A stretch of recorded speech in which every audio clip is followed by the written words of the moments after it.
You are about to journey against the current of contemporary thought and beyond the troubled waters of daily news to the very source of our extraordinary culture. You are going upstream with Cashill and Edge. Welcome back, world. Hi, This is Jack Cashill here, Loy Edge here. and we are here for one more episode of Upstream with Cashill and Edge. Just one more? Yeah, well, I know at least one more for now. And Okay. tell me, Loy, how was it that you came to call this show Upstream? What was your inspiration? Well, I think you thought of it, but it's about our friend Andrew Breitbart. We Right. both knew Andrew out in L.A. Right? And that's, I don't know, you explain it. No, our You regular thought of viewers are probably tired of hearing this, but both of them, but they no, we were doing much better than that. They, and his quote, famous quote, politics is downstream from culture. So we leave politics to other people. We go upstream and discuss, dissect, deconstruct the culture with incredible precision. That's it. Yeah. See, I knew was you'd remember. Well, I was afraid to get the quote wrong because I always confuse it and go, politics is downstream. I don't know. Yeah, anyhow, we're upstream. And So we don't talk about politics like, electoral politics, yeah. wins and losses, We're predictions. talking about what's causing it. Right. What causes the downstream action? And what are we talking about today, Lloyd? What's hot on our agenda today? Well, I kind of got inspired to talk about bread and circuses Yeah. because I had this really kind of sobering moment when I had been thinking about, I had some time on my hands Sunday morning, Right. and I'm thinking about, we got a lot of bad stuff going on, serious stuff going on right now. Right. And I think a whole lot of people aren't really even remotely aware of the fact that we've got troops on the ground in Ukraine and that Putin's been making verbal nuclear war threats, and that we're sending missiles of all different kinds over there, and that our entire economy is being hollowed out by a false narrative that's going on with Ukraine and everything else imaginable. I mean, they're just throwing any assets that we have away. Basically, our currency's collapsing. We could see all kinds of problems at any time. And not to mention hundreds of thousands of people pouring across our southern borders. We're being invaded. It's a flat out invasion. Not that there's anything wrong with that. No. Who would possibly complain about having 100,000? Let's say you're a resident of El Paso, and 5,000 strange people are walking down your street, and are taking everything they get every day. Every I day. think 7,000 people or something a Right. day. Serious issues. Right. I mean, we may have lost the republic seriously at this point when you look at the loss of confidence in the elections, in the currency, in Right. the military. Yeah. The military is being destroyed. There are so many existential threats to the nation right now that are really in a dynamic sprint toward Armageddon and collapse and apocalypse. I mean, okay. And I was pondering all this stuff and thinking about... Now for the bad news. Yeah, right. Just, So you're pondering that. Yeah. On just one of your typical sort of deep, dark Sunday mornings, right? Yeah, it's what I do. Right, okay. And, it was upbeat for me. Yeah. But I started thinking about, well, are we getting together as a civil society, and are men, young men of fighting age and men of wealth and Are we getting together like we should as citizens? Gathering in the forum with talking about our Socrateses and what do we do? Are we planning things like, hey, what if the shit hits the fan over here? What are we going to do? Right. What if this happens? Right. Or who's if the power goes down? I mean, all these things are very realistic scenarios. Yeah. Who are going to take care of the old people in the neighborhood? Where do we go? Who's going to do this? Son, your responsibility is going to be this if something happens to me. Yeah. Just normal, like you would imagine they would have done in America at any point. And in the past. Right. And I went to one of my favorite local places to grab a cigar. Right. And it was Chiefs Sunday. Kansas City Chiefs. The town in which we live is Kansas City. It was jammed. Yeah. All guys all decked out in red. These are grown men. Again, one of my favorite peeves is the fact that everybody dresses like clowns to watch a game. Yeah, I get that a little bit. What really, I think, when you go over the edge is when you have the player's name on your jersey, right? You're all number 15. You're all Mahomes, or Kelsey or whoever is your favorite player. If you're a 12-year-old... Guys, with all due respect, stop it. Right. Stop. You don't need to do that. And that's our circus. What I realized was all of our men of all ages, and these guys all have $100,000 trucks out in the parking lot. These are substantial people. These are real... you pay a lot of money to go to a game. You got to mortgage your house, and you got healthy guys, and they're all together, and these are capable people, and they are locked into this thing for 3-4 hours for the whole process. Yes. And I thought, well, there's where America is today. And I thought, I bet these guys aren't even aware of any of this stuff. That next week the plug could be pulled on all this stuff. Right. And have they had any conversations with their family? I mean, do they ever bond with their family? And what I realized is when I saw these screens and the fact that they almost look like what do they call those where you go get your colon tested? I mean, the scopes, they were inside everybody's and we're looking into his third artery here on the third down. We're gonna come around and we're gonna do a scan on him. It's total immersion. Right. I've never seen anything like. They had 3 screens with different views of the same game going on. Yeah. This is the metaverse. Our American men are entering the metaverse sometimes all weekend. College football, college basketball. Monday night football, Sunday night football. Look at the hours. And if you've got 100 million men watching this, and they're investing 10 hours in a weekend watching that, well, we can say, America, I know where we can find 1 billion man-hours to help ready ourselves and strategize and plan and be tough and alert our, write letters to our congressmen and call and have meetings and do this stuff. Well, last weekend we spent 1 billion hours watching football and got goose egg out of it. Right. And, let's face it, for many people, and a lot of those people, football fans by and large vote to the right. I mean, people who are serious football is a conservative game, a conservative's game. Okay. However, a lot of those people go there to escape having to think about all the things you just talked about. They immerse themselves in that because... See, I don't think half of them are even aware of it. I would say half of them are. And I would say half of them aren't. Maybe more than half are not. I would say at least a quarter are deeply aware, maybe a quarter are marginally aware. Unlike, let's say, a game that liberals tend to... what kind of go? Soccer. Like polo. Soccer, yeah, right. I mean, but my point is not to criticize people for watching sports or certainly not for participating. I mean, I participated in sports.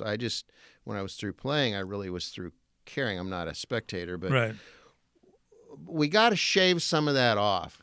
Well, It's time to start growing up a little bit and pulling away from the metaverse right. and starting to pay a little more attention to deep dive issues that are going on. So before we wake up and the republic is definitely lost, and I'm telling you, it may be lost at this point already. Well, it's not lost. I had this discussion with some friends the other day who are very aware, and they all saw everything's lost. It's lost. I said it's not lost until you say I surrender, and no one at this table is saying I surrender.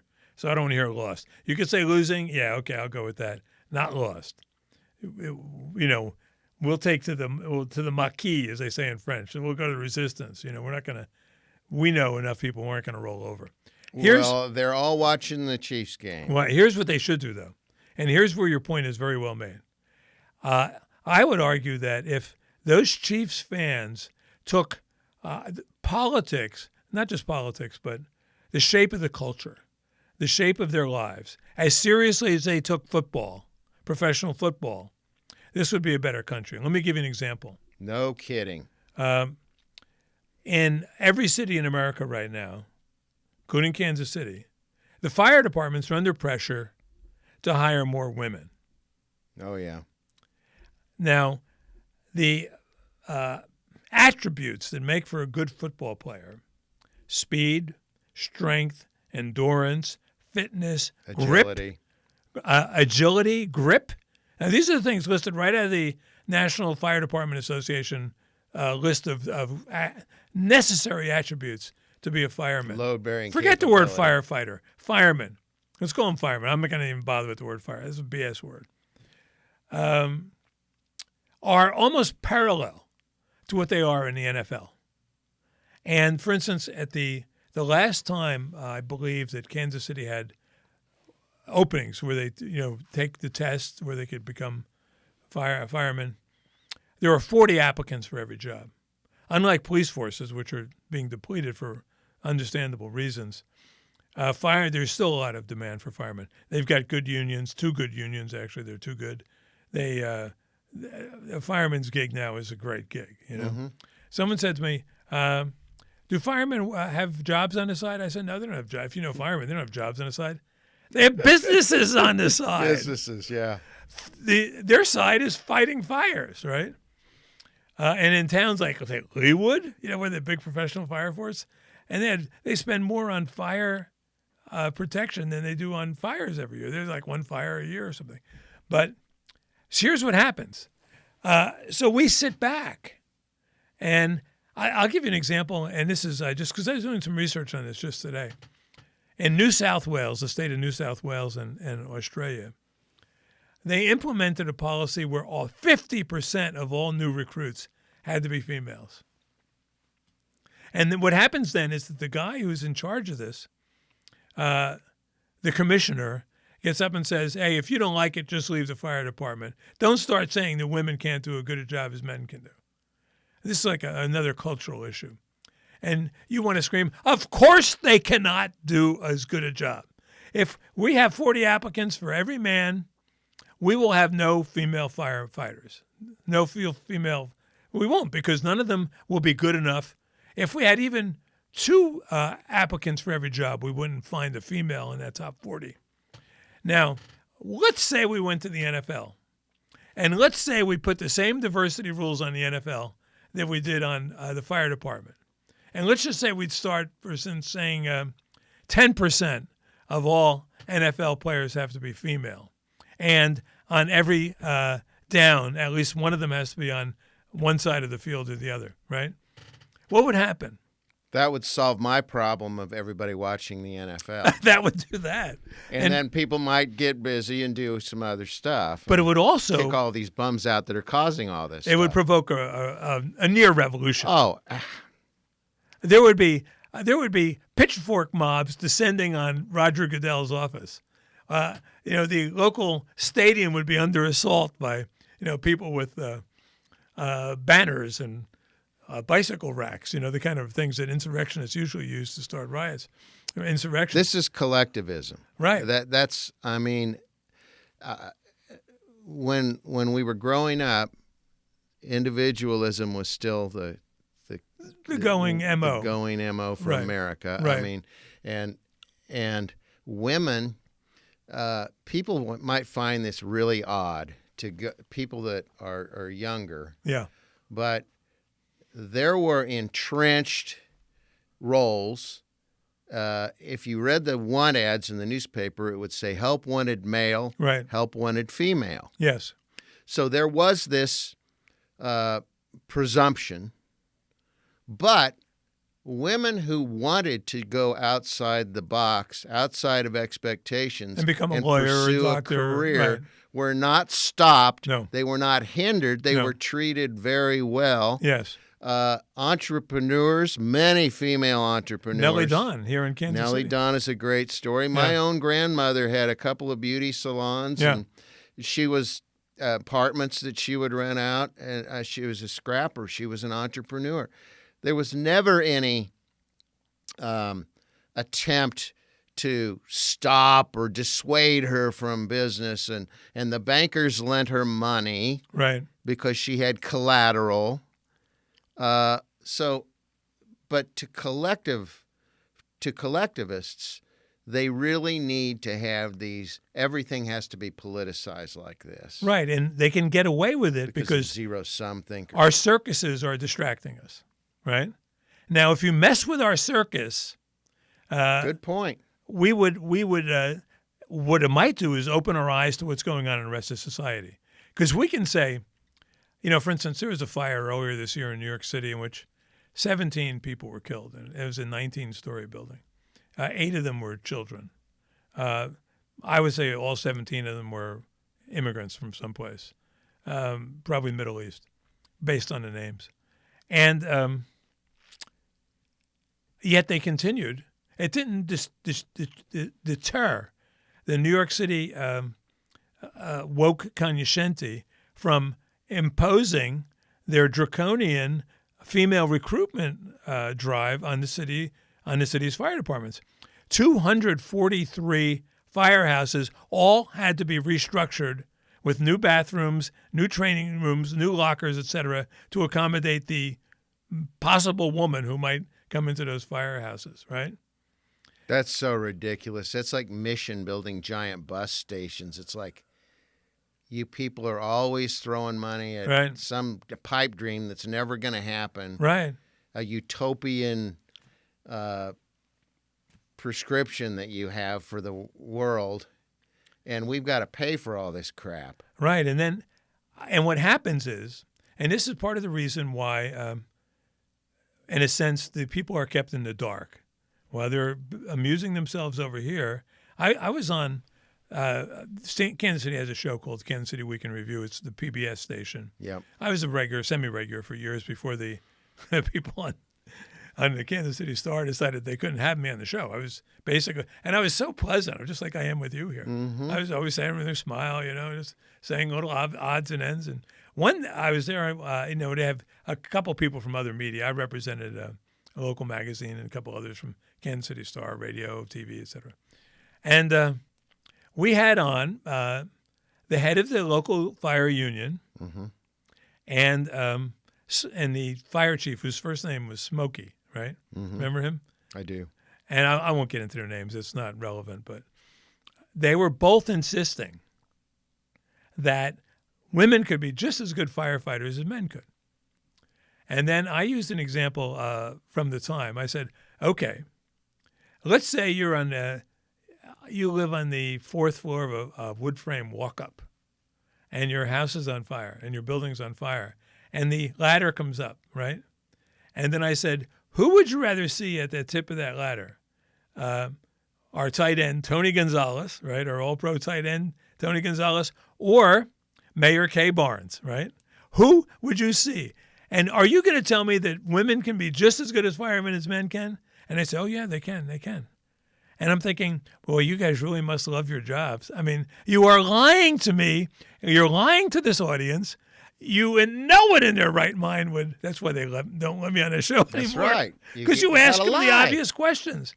And as long as we don't bother with the games, as long as we don't interfere with the distractions, they're going to get away with this stuff because the viewing audience at a PBS station is saying, well, thank goodness I don't live on the top floor of a 4-frame walk-up.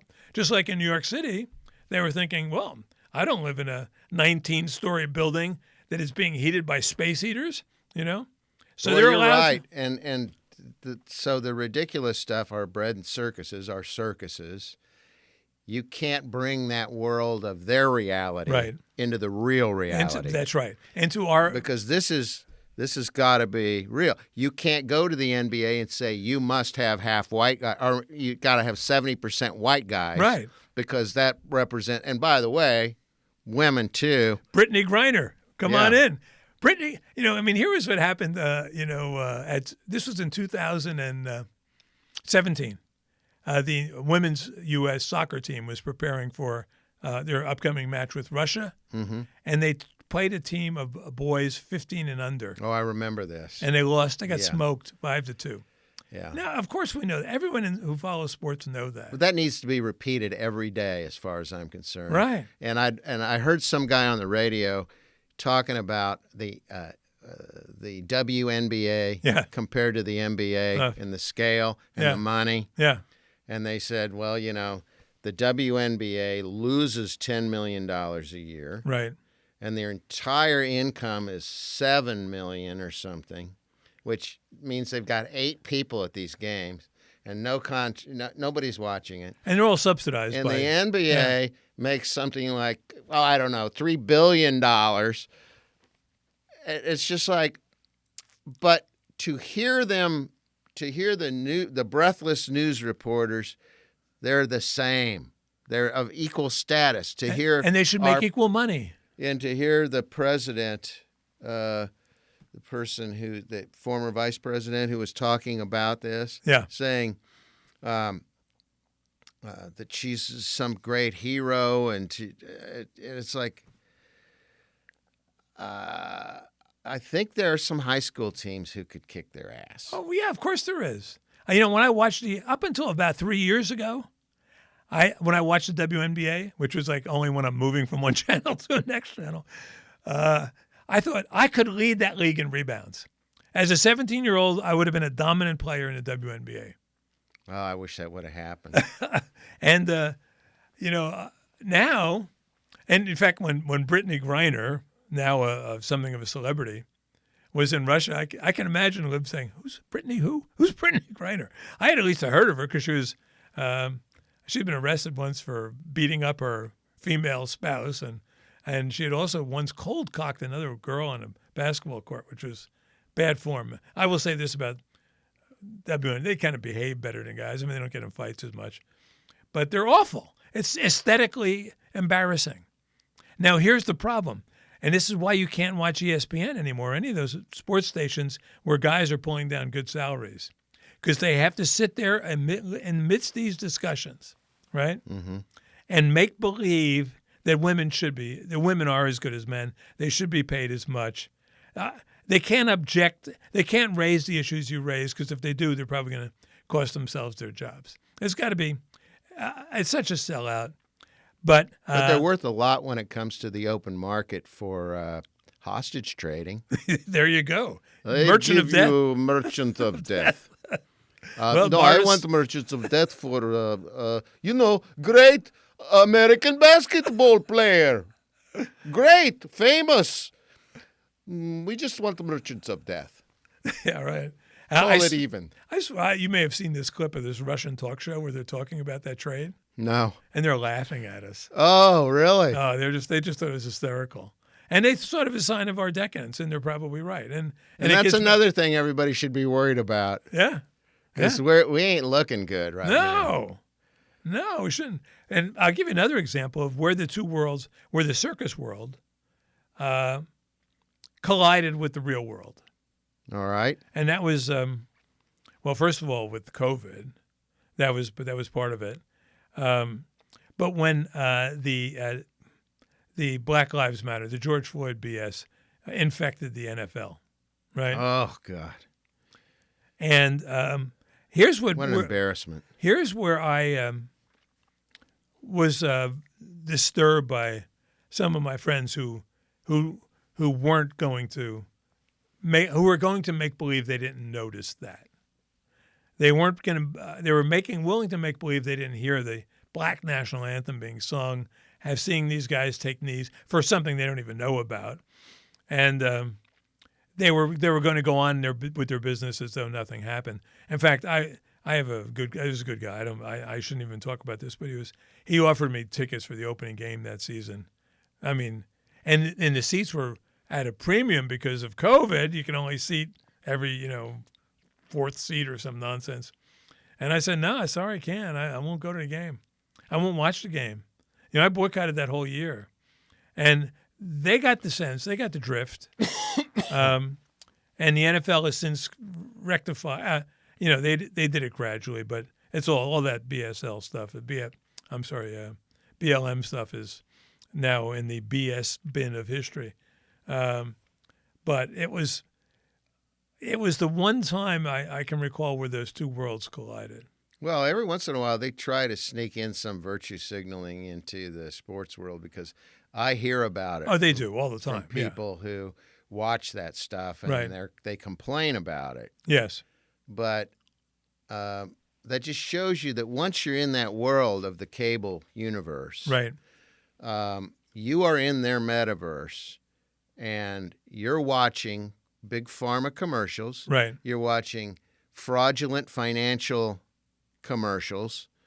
You're also watching social justice commercials after another. One after another. Dad's an idiot. Mom knows best. No white couple functions well. I mean, if there is a white couple, they're comic buffoons, right? Absolutely. And I wrote an article about this after watching it during the Masters. And I did some research into this. And I'm saying, CBS, do you know who watches the Masters? Do you care? Advertisers? Do you know who watches the Masters? Do you care? The Masters audience fascinating. is 80% male. They're Cadillac drivers. Right. That's exactly right. 95% of that 80% are white.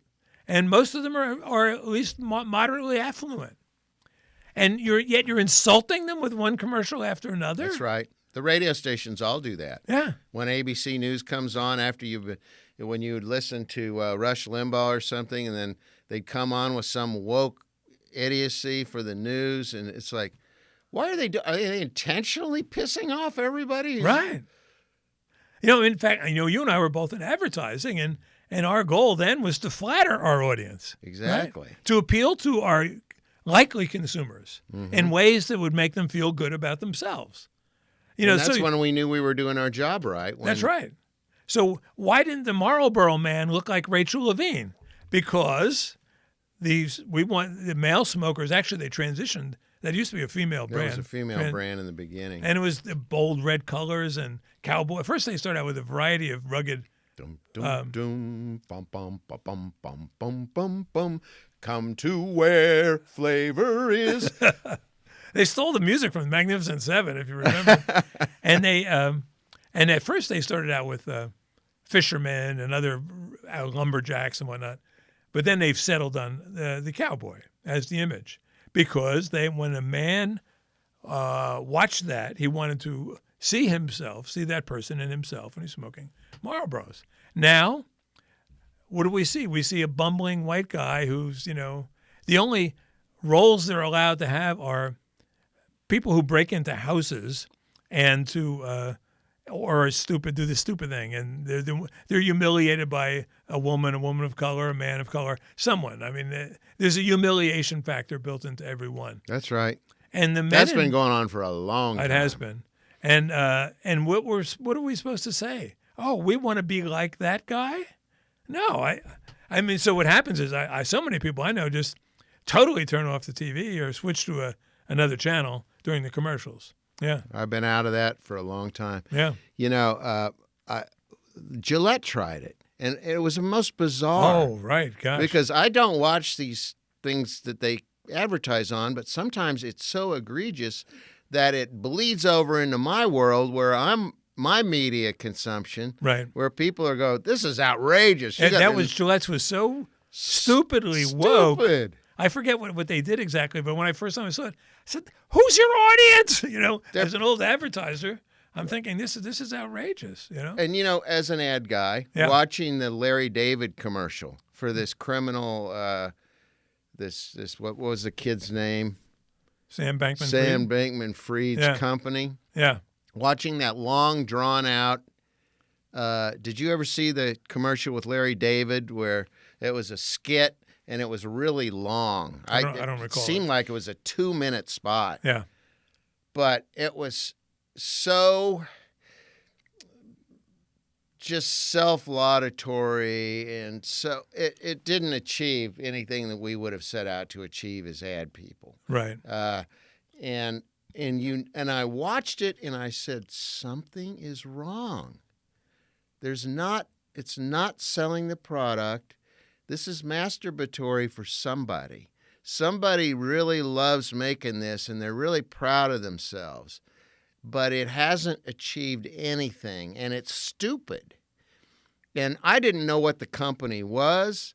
And I just kind of forgot about it. And I thought, I don't know what the hell that is. Yeah. But that's a hot mess. And then I find out that they were throwing money at Larry David through this criminal deal, this scam. Yeah. And that's why it didn't have to make sense. No. They were stealing tons and tons of money. It was like the Ukraine of commercials. It was like you funnel money through it. That's right. In having had an ad background, there is always a tension in ad agencies between the creative side. Right. Most of these guys were total jerks, and the beards and the suits. Right. That's exactly. what we used to call the beards and the suits. And the suits had an obligation to move product, and the creatives wanted to win awards. I mean, that's basically what it came down to. And I worked for a couple of years at an agency, and I had my own little agency for a while, and I had started out in creatives. I was a creative director, but then I realized all the money's in accounts, it's in managing accounts. And so I remember speaking once at a marketing class at Kansas University, and they said, "Jack, you do TV and radio and blah blah blah and print. What's your best part of advertising?" I said, "Closing a deal, making the sale, right? Everything else is work, right? The Miller moment is not when you win an award. The Miller moment is when you get a new client, right? A good client." Exactly. So, but at one point, I folded on my own agency and I merged with a bigger agency, and they allowed me to do both, right? Because I could do my own creative. So what was the point of me having someone write copy when I could write it in 1/4 the time and 4 times as good? I mean, literally. And it caused a huge disruption among the creatives. I hated that word. Me too. I as a hated noun, because they thought I was usurping their job. Oh, God. I said, "What's your objection? I don't understand your objection." And they were trying to say, "Well, you're not letting the creatives do it." Stop that. I'm much more creative than you guys are. I know my client. I know my product. I rely on your art and the whole art side, but I don't need you for writing. I don't need you for headlines. I don't need you for that at all. And it made me no friends there. And it was an unpleasant environment for the whole time I was there. Oh, I get it. Yeah. Because I migrated down the same path. I mean, I started out as an art director and designer, and then started writing copy and became a creative director, and then got into the marketing side and the account side. Because that's where the money is. Well, and that's where the control is. Right. I don't want to be crude on our program, but I'm going to just for a moment here. Okay, kids, hold your ears. Okay. It's no fun to polish turds. No, it's You've got to get right into the marketing and understand what is the objective of these. Right. I don't want to get handed some bad copy and have to turn it into some beautiful looking ad that doesn't achieve its goal. Right. But then maybe we win an award. Yeah. And if you win an award, well, all the better. But it absolutely doesn't sell any product. Right. Right. Well, just one last example about how advertising has lost its way. I mean, it's basically, I'm talking about the woke influence on all of popular culture. And it obviously goes into Hollywood, too, where they've alienated so much of their audience. Mm-hmm. I like the one line about Michael Jordan when he was asked to back this black Senate candidate in North Carolina, and he chose not to. And they asked him why. He said, because Republicans buy sneakers too. Yeah. And which is the right answer if you're a brand like Michael Jordan is. But I remember I was working, we did a lot of healthcare work at the time, and hospitals were advertising in a major way. And I'm not going to mention the name of this statewide health system, nor the state. I will just say that there were a lot of Indian reservations there. And we were at this point marketing their alcohol treatment center. And I suggested, naive that I was, I said, let's do some outreach to the native Indian communities or whatever. And they all looked around the table and they just shook their heads. And I said, what? No, they are not worth the trouble, right? Now, I said, okay, I'm in a foreign country here. I'm not going to try to make waves here, but you guys know what you're saying. Can you imagine that today at a marketing meeting? Can you imagine how dishonest marketing meetings are today? Oh, where they sit around the table. Who should we have representing E.F. Hutton? How about a black lesbian woman, right, and her midget male white partner? I mean, come on, just help me out here, But don't mess with the circuses, and that's where that is where if I was being really subversive, I would start a campaign and I'd have to do it through a proxy, some sort of dummy thing, to really diversify the NFL, adding women and and Mexicans. There aren't any Mexicans in the NFL, and that would if I could get away with that, I think that'd be a lot of fun. I had a campaign in mind to start a program to de-Catholicize the names of the cities in California. So Santa Barbara just becomes Barbara. And these are all named after saints, by the way. Those of you who are not aware of that, every major city in California is named after a saint, or a sacrament, as in Sacramento, or the Angels, as in Los Angeles, right? Or what other ones possibly? Corpus Christi, that's in Texas, Body of Christ, But all these big cities, or San Diego, or San Francisco, et cetera, Santa Barbara, are named after saints.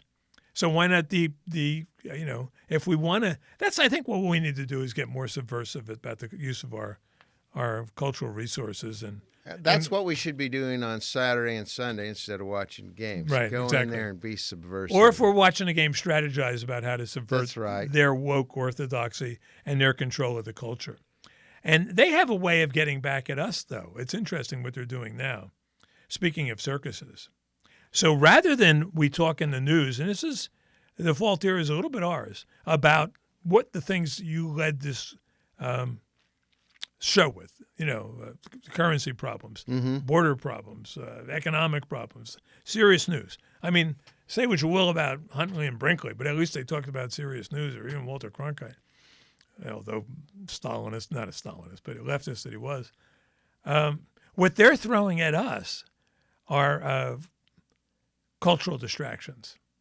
So what was recently, take the dates at this, the recent drive in the Democratic Party to pass bills, first of all, legalizing gay marriage as though that were necessary. Like that happened 10 years ago. Right. Abolishing. They did it again. They re-legitimized it. Lynching. Right. Yeah. That was, you're right. They just keep throwing this sand in the gearbox. Right. Guaranteeing the right to contraceptives. Right. Yeah. That's like the yard sign. The implicit thing is that the Republicans are trying to take them away. Right. And then their other circus. They had like a 4-ring circus going on in 1 week. And the other one was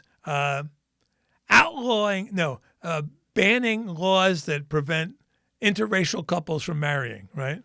Now, all these, there hasn't been a lynching in my lifetime I can recall. There hasn't been, if you don't include Reginald Denny or some people like that. Right. These are non-issues. Yeah, non-issues. But what they're doing with us, and we look, because they'll say, Look over here, guys. We got these dangling things here. We got dangle. And we looking. So we lead the evening news with, can you believe what the Democrats are up to, right? And this is all the 17th Amendment that caused the nationalization of the platform for senators to be in this national. It wouldn't be this bad if we didn't make that move to nationalize every issue, right, and turn them all into political footballs, right. And now they can throw any ridiculous, absurd thing in there, and cause a crimp in the hose of real information getting through to people, right. So, no, it's like when they airplanes are trying to avoid getting hit by a missile, where they send out these like distracting flares or whatever, and the missile retracts. Well, that's partly what's happening to us. And if we're not too busy watching football games on Sunday, we are following their circuses. If we're not sort of indulging in circuses of our own, we're following their circuses. And they're throwing the bread out now too. Oh, the bread keeps their base. You take away those ETB cards for a week, and this country collapses. The ETB is the electronic benefit transfer. EBT. And I don't know, probably a quarter of the nation depends on that right now. I don't know what percent. And they're like food stamps for those people who do not know, but they're much subtler. It's not like you have to come out there with all your stamps and embarrass yourself. You just slip them a card. They make a gold one now. Yeah, right. A black one. Right. Hey, my le EBT. And all the subsidies for all the businesses and every company that's kind of skating by with government contracts, and the bread and circuses is just out there keeping all the hoi polloi under control. That's right. They distract us with the circuses. They satisfy their base with the breads. I mean, the bread could come in the form of an Obama phone or whatever. Mm-hmm. And that's the status quo right now.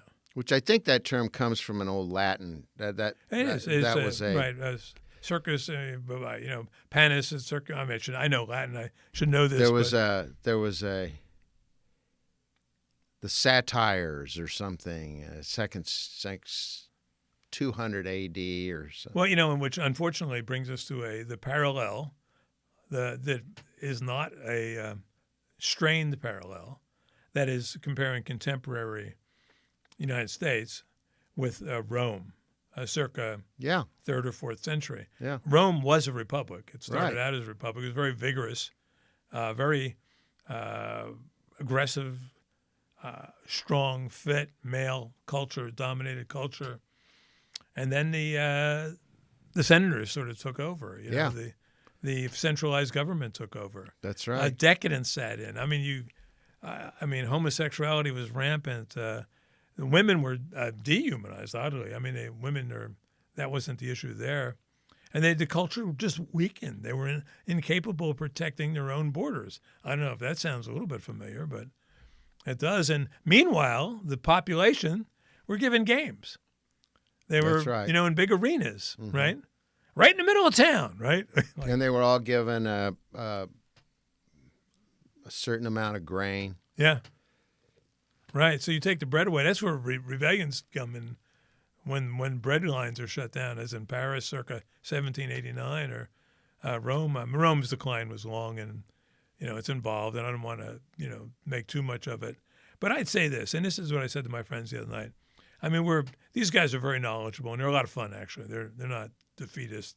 They're not Pollyannas like I am, but they're saying, this culture is lost. I said, stop. I don't want to hear that. I said, the culture is lost when you surrender, right? And the parallel of, like, let's say, can you imagine how demoralizing it had to be in France circa 1940, right? The Germans have just totally dominated you. They've taken 1 million of your men prisoner, and they're holding them hostage. People forget about that. Which is why the behavior was coerced. And, we look at the French, they were such, surrender monkeys and whatnot. They just lost a quarter of their male population 25 years earlier. They had some reason for being restrained. But that did not stop a large segment of that population from resisting when it looked absolutely hopeless. And de Gaulle, pain in the ass that he was, you got to give him credit for going to England and rallying the French around him there. And, as we got closer to liberation, then everyone came out of the closet and said, I was in the resistance so long, vive la resistance. But we lose when we say we surrender, right? Now, if a football game on Sunday is your form of escaping for the moment the tension under which we all live, I get it. If your reason for going to the football game on Sunday is because that's your life, you might as well surrender your citizenship. Well, if the football game is one of three you're going to watch that day, Yeah, right. and the Saturday you watch your favorite 3 college football games, Right. and you think that you're okay with that week after week after week, I'm just saying you really should examine that and go, what'd you come away with? Yes. Because, and when I say losing the republic and that it may be lost, I don't mean that we're no longer the United States of America. I just mean as a legitimate republic, it may not exist anymore. Well, if the elections truly have been stolen, and if the franchise is lost, the voting franchise and a lot of the other attributes of a republic no longer exist, then it's a republic in name only. And well, that's I would the say thing that I'm talking the idea about. is still strong. The ideal is still strong in the hearts of probably 75 million Americans. Yes. Who in 2020 voted for Donald Trump despite every incentive not to. Now the question is, and in fact in 2022, more people voted Republican than Democrat. The idea is still there. We've just got to reclaim it. And one way to do it is on Sunday afternoon, turn off the TV after 3 hours, okay?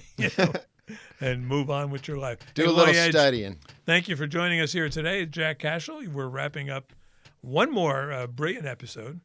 I mean, how would you rank this in the brilliance of our episodes? I mean, it's like top 10 or top 20%? Yeah, it's top 90%. Definitely. Top 90%. It's been a real winner. We're en fuego, en fuego. Hey, and don't spend too much time watching this show either. Damn it. Do something in the background while you're doing, like, vacuum or something. Learn to macrame. There you go. For Pete's sake. Honestly. Hey, thanks, everyone, for tuning in, and we'll see you next week. Bye-bye.